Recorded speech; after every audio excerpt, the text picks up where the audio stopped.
good to see everybody. Welcome back. Hope you've had a super day, super evening, super week, super month, whenever you're watching this. We hope you're having a super time. It's that time again. We think this is episode 8. So if you haven't watched the other ones, we'd encourage you to watch them. Maybe you've joined in because the theme or the titles caught your attention, which is good because we try and theme each one to try and be helpful, practical. These sessions are really just some keys that we've learned, and hopefully they will help you or you can relate to, and we're learning along the way. And we are passionate about seeing your marriage, your relationship win. You win, I win. Come on. Game on. So today's session we're talking about home and away. So we've been kind of going on a little sports theme through some of these sessions, and when you think about home and away, sometimes you see a team who've got really good home form but their away form not so good. Or sometimes it can be the other way around, which is a bit strange, but that does happen as well. So we're talking about home and away in the context of our relationships, and we're specifically talking about the different family backgrounds that we come from. So when we got together, Nath is made up of all his kind of home background experiences. I'm made up of all of mine. And sometimes when we're with each other's families or when we're on our own and we're working out how we deal with things, we have to take into consideration how our different backgrounds have affected us. So we're looking at home and away. How can we have healthy relationships that embrace the differences between us, work through any of the challenges and that kind of thing, because you win, I win. And if you think about any successful team, we'll go back to that sports analogy. If you can think of the team that maybe you love, or the team that's, you look at Liverpool, for example, who've just won the Premier League title. They've got a great home and away record. Last year they won the European Cup, which you have to win home and away because it's home and away legs. So that point of any winning team, any thriving team, you have to get the best out of the whole squad, everybody in it, the coaches, the team, the staff. Everybody has to play their part home and away. And it's really important that as a married couple, as a relationship, whether you're in your family or you're outside family, you've got a winning team. And that is part of the you win, I win mentality. So hopefully tonight we're just going to go and tackle that a little bit. Some realities to bring in two people together from two different backgrounds, so what the reality of that might look like. But then the opportunity, we always want to look at a positive spin on it. Are you game? Should we do it? Let's go, game on. Game on. Hopefully this topic is something that really helps, because when we try, with this one particularly, we were just thinking through it and what kind of forms and shapes your marriage, your relationship, and where some tension can come in sometimes. And if you think you've lived so many years formed in a certain way because of the way you were brought up, so naturally it's good to talk through, and you're going to spend it, when you invest in a relationship, you're also investing in that person's family. And so it's really important that we kind of look at that. So just some realities, we thought it'd be really good to just, what is the reality of it? So the reality are, your families are just likely to be very different. When two people come together, it's probably very rare that your families are the same, and you probably don't want that anyway. So just the reality is that you probably are very different.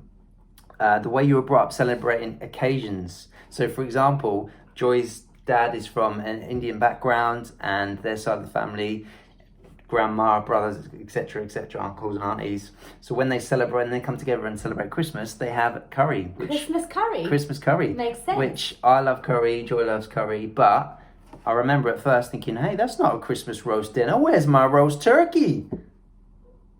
But hey, it's a difference. Nothing wrong with it. Christmas, but tikka. Just something there which is different. So the occasions, birthdays, Christmas, anniversaries, all those different things, you could often, your habits that are already formed can be different. So reality is that some of us might not have a mother or father figure. So those key figureheads in our lives are shaping us. We might not have been brought up. Some of you can maybe be able to relate to that you weren't brought up with one of those people. We were blessed that we've still got our mums and dads around, and they play a key role in our lives, have done, and will continue to do so. This next one, again, we've been really fortunate, but it can be often such a tension in so many relationships, is around finance, how you steward, how you balance out, do you spend, do you save, do you budget? These are really key things. And we were really fortunate, both sets of families on this one, really strong in budgeting.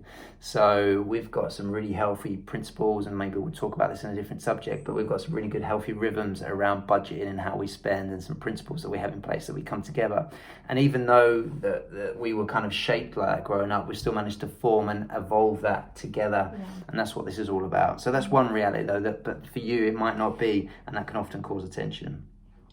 And then think just other things, some other realities can be the importance that your families are put on education. So if you've got children, or the way that we're educated, often that can be a talking point or again another tension. So private schools, public schools, colleges, A-levels, degrees, all these kind of things can be something that can be a bone of attention. So another reality is around the way we're educated. And then just the day-to-day things. Do you all sit and have food at the table together? How do you spend your weekends? Is there a certain rhythm that you have? There's lots of different things that would be realities to the way that we're shaped before we even come together that can often, if we don't talk about and communicate it, can be a bit of attention. So what we want to look at is kind of spinning this and take the realities 100%, but we want to look at the opportunities that come through that.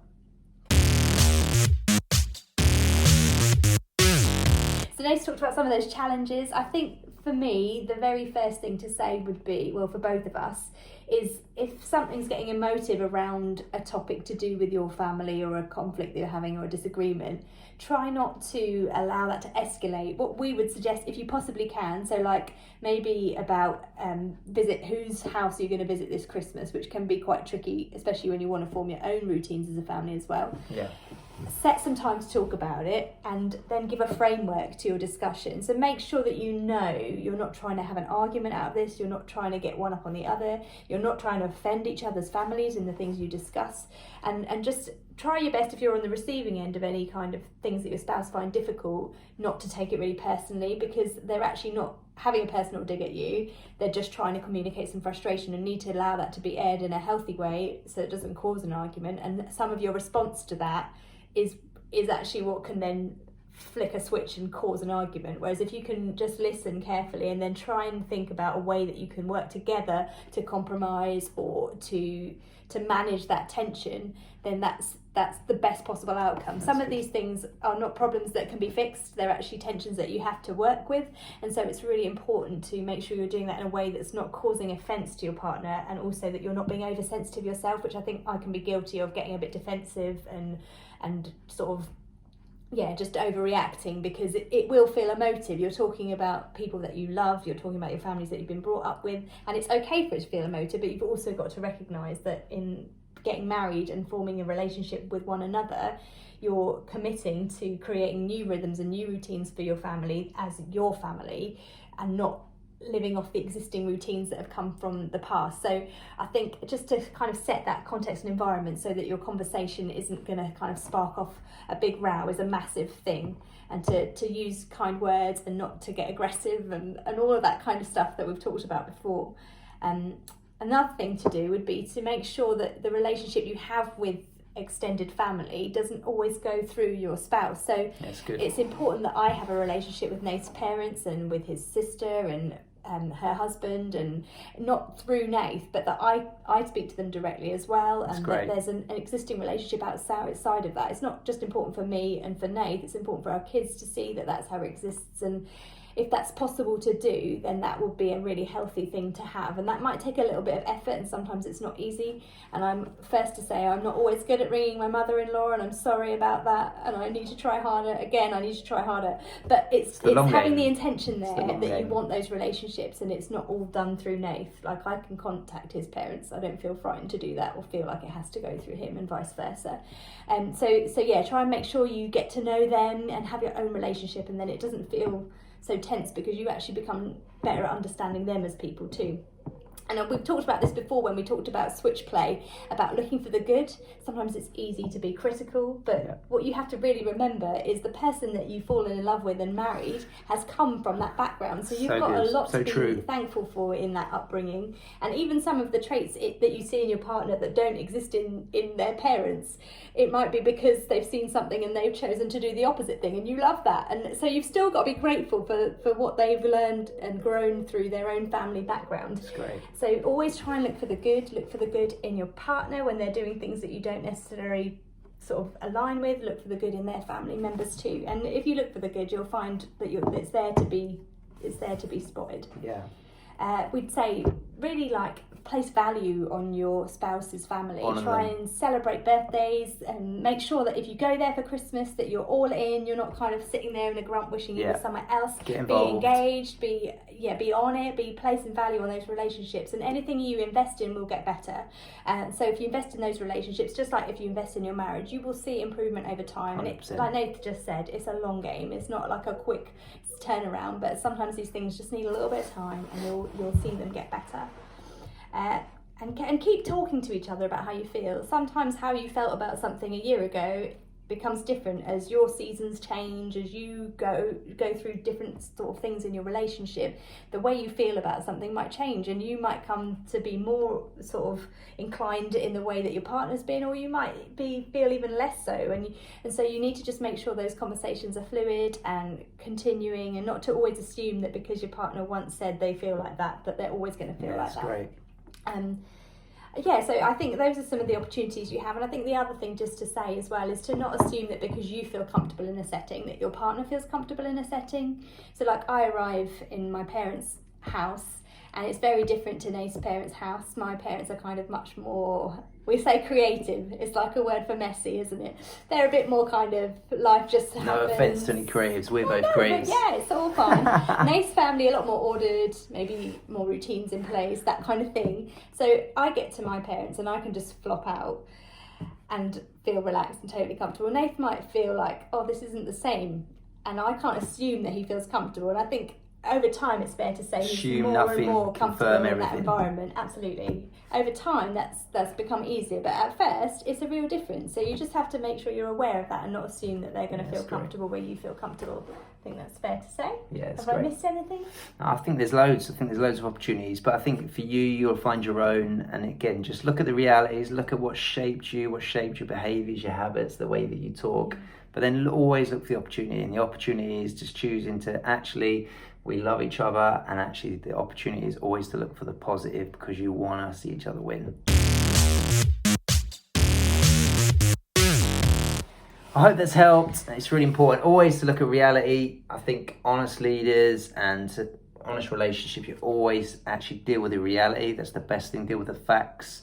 But then always look for the opportunity, always look for the good. And I think one thing that we'd say is really important. If you're watching this, we hope that you're watching it together.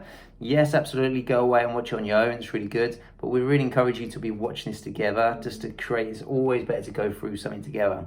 And then the take home for this is the kind of the home and away thing is really important. If you want to see that you win, I win in your relationship, if you really want to thrive, not survive, when actually you've got to invest in each other's families as well. It's really important, and it takes time. It's definitely the long game like we talked about, but actually if you want to win, then you want to win home and away. Actually you want to invest in it because you want to see good things happen. You want to see those relationships, you want to see people thrive, and like Joy said, anything you invest in gets better. So see it like that. And I think what we'd encourage you to kind of a real take home from this practically is to kind of just like scheduling some time to just be really honest and sit down and talk about it. Grab a coffee if you can, and allow that time just to listen and be open, and just say, is there anything, differences that maybe we're struggling with, and like Joy said, agree your boundaries with it.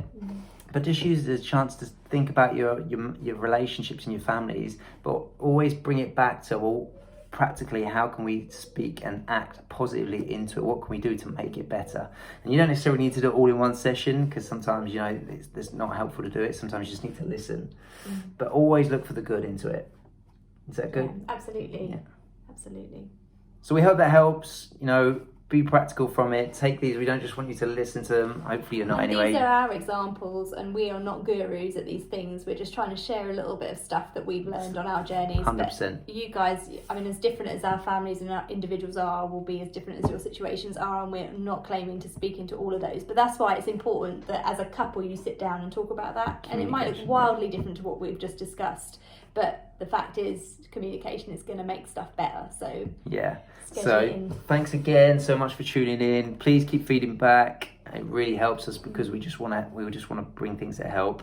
And COVID couples challenges, they're going to come to an end soon, because we know a lot of people are going back to work, etc. But obviously we still want you to continue to have fun, but we are going to drop another few. So look out this Thursday and keep sharing it. If you think certain themes help people, then we're committed to it. So you commit to it by helping us share the message. That would be really helpful. Have a great rest of the day, week, evening, whenever you're watching this, and we'll see you soon. Bye-bye.